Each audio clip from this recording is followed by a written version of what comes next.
Hello everyone. This actually is a video response for Becca Loves McCartney. So hello, Becca Loves McCartney. Um, this is the 14th take on this video, and I hope it saves this time. Because the first ones were just rough and horrible. I hated them. And then I got one finally right, and it got deleted somehow. I guess I can't find it anyway. Who knows where it is? But basically, I wanted to pretty much reiterate what have pretty much already been said in Simba and SDCROW's videos. So I would suggest watching those first. Um, but I do reiterate that you do want your first doll to be a doll that you choose.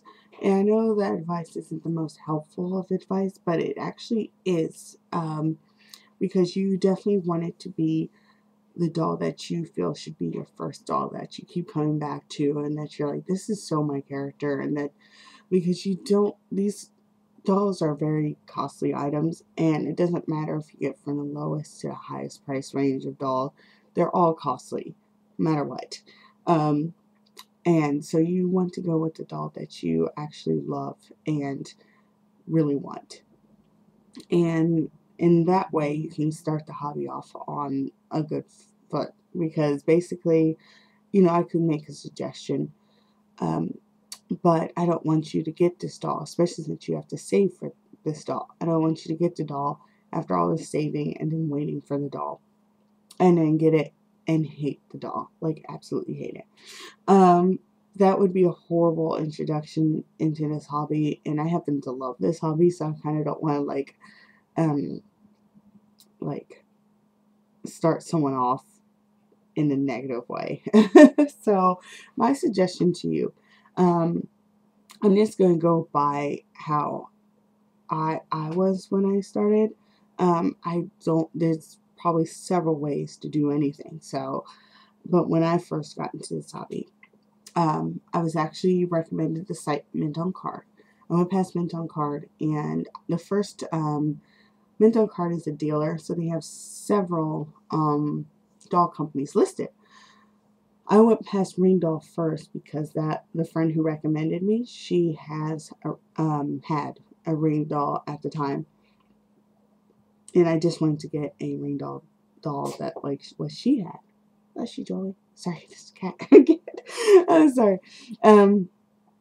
But since she had a Ring Doll, I went towards Ring Doll first and looked around, and I actually fell for a Ring Doll Pan.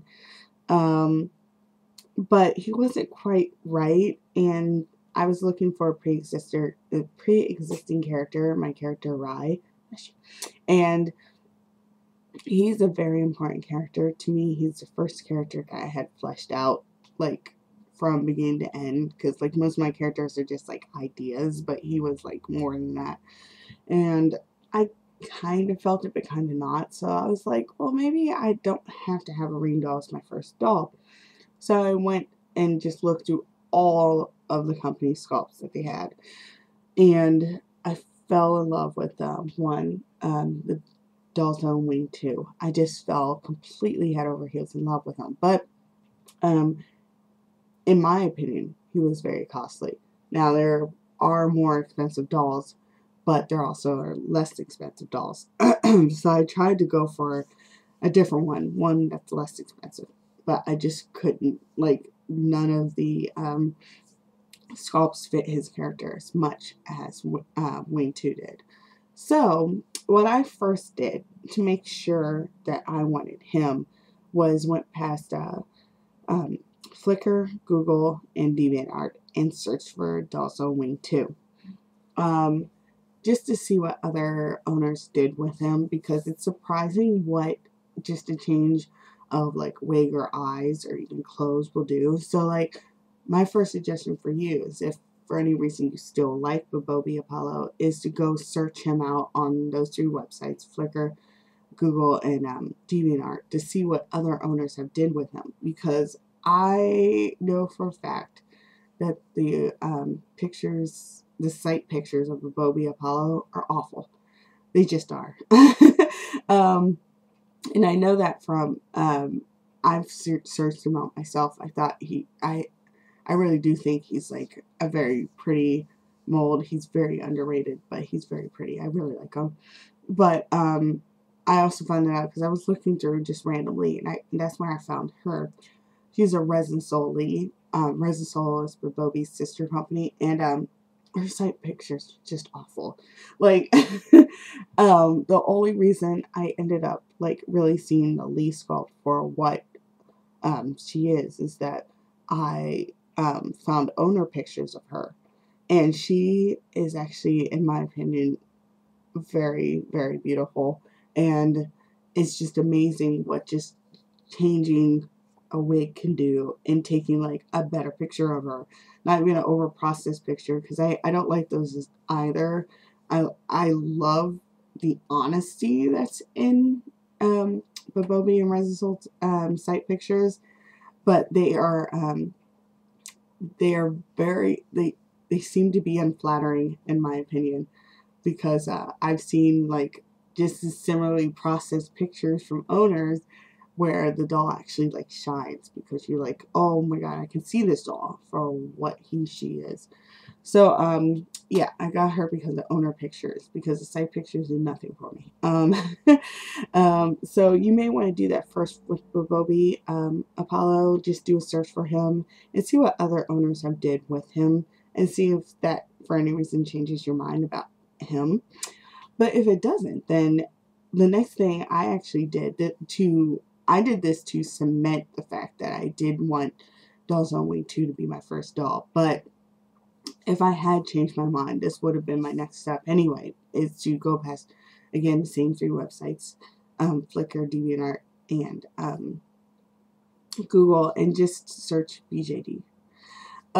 Because lots of owners tagged their doll photos with BJD, so they're easy to search, and they brought up hundreds. It's kind of ridiculous. There's so many to go through, and I went through. That's how I found a couple others that eventually made onto my list, but did not. They weren't right at all to me. Looking through all those pictures, I didn't find any other doll that embodied Rye the way Dolls on Wing 2 did. So that's why he was my first doll, and that's how it should be for your first doll. You should be whatever doll you find, whether it's still the Bobby Apollo or a different doll, that should be the doll that you keep coming back to, that when you think of another doll as that character, it just doesn't mesh in your head, because that doll is so that character. So it's best to choose it for yourself, because it's such a gut feeling. Not many other people will be able to tell you what's in their gut, because we all have different opinions on what doll can embody what character. So yeah, I would definitely do a search, and definitely try, and if you come across any that you like, most owners have listed what doll it is. Just write it down and just keep a list. Maybe search that doll separately, see if like they further embody the character, and just, yeah, I think actually, in my opinion, searching is kind of part of the fun. I haven't been buying dolls for many pre-existing characters right now. My first 3 though were, and I definitely searched and I looked at owner pictures, and I ended up getting all of them because I couldn't find anyone that embodied the character more than the doll I had decided on. And I kept coming back to their picture, and I just knew that I had to have them. So I definitely say that's very sound advice, and I hope it helps, even though I'm not sure how helpful it sounds. As for price range, I do actually agree with most people. Like, most people in the hobby have the same advice. Senba and SDCROW definitely seem to come to the same conclusion, that you shouldn't limit yourself. I lucked out. My first doll was in the middle of prices. I've actually lucked out with most of my dolls, because most of my dolls have either been at the lower end, like my Lee here, or middle end, which actually he represents that too, because they're both MSDs. But she was definitely my cheapest MSD, and he was definitely between, I think, the higher. He's definitely like price wise right directly in the middle between her price and like say a MIDI fee from Fairyland. Those are the more higher, more expensive dolls in this size range. So I lucked out. Most of my dolls are pretty much in the mid to lower range, but I do have like my Soom Savick, who right now is headless. His head is right here, but he's headless right now because I have to actually do his face. He was actually my most expensive doll, and definitely worth it, but definitely my most expensive doll. And I've lucked out that most of the dolls I want have been pretty much within a price range I feel comfortable. But that does not mean that if I ever come across a doll that is with outside of my comfort zone, that I wouldn't get them. Because definitely you want to get the doll you want to get. And sometimes when I come across a doll that's less expensive that I really, really want, such as my girl here, I feel lucky, to be honest. Because like I just feel lucky about that. But that isn't mean to say that like I searched her out and made myself like her because she's less expensive. That's the one thing you don't want to, I would not suggest at all, is settling. Like, if you happen to fall in love with a doll that's less expensive, that's the best thing ever. Like, I will admit, it's a good feeling, but you have to really want the doll regardless, because otherwise you are still wasting your money if you make yourself settle for a less expensive doll that you get and don't really like, when you could just save up for the more expensive doll that you really like. You want to get, definitely, sound advice always is to get the doll you really want to get. Settling, nah, I wouldn't suggest it at all, especially since regardless this hobby is it's expensive. I mean, there's shortcuts, not shortcuts, there's less expensive ways of going about everything. As SDCROW mentioned about wig caps, a lot of people use balloons. I know people use saran wrap, which actually does work, by the way. I know people like, there's even this wig that he's wearing. This wig actually was made from a free fabric swatch I got from a place called Distinctive Fabrics. And this synthetic hair thing is just a like a human extension hair piece that I cut because I didn't want it went past his feet. It was like $2, so basically he's wearing a $2 wig.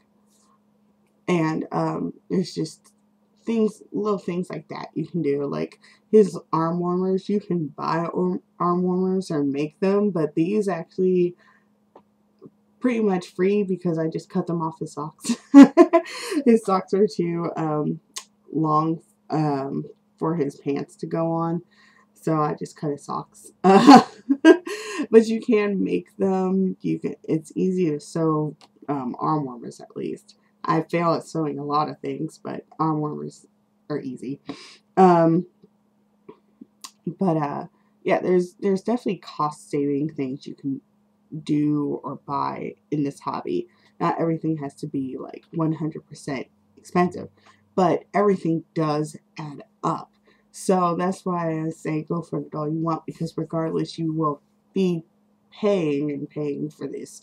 Because like, as I got her actually secondhand. She was $120, but she needed clothes, she needed her wig. I wanted to do her face up, so I had to buy stuff for her face up. She ended up being way more expensive than I thought she would ever be. But I knew that going in, and I feel like you should know that going in, that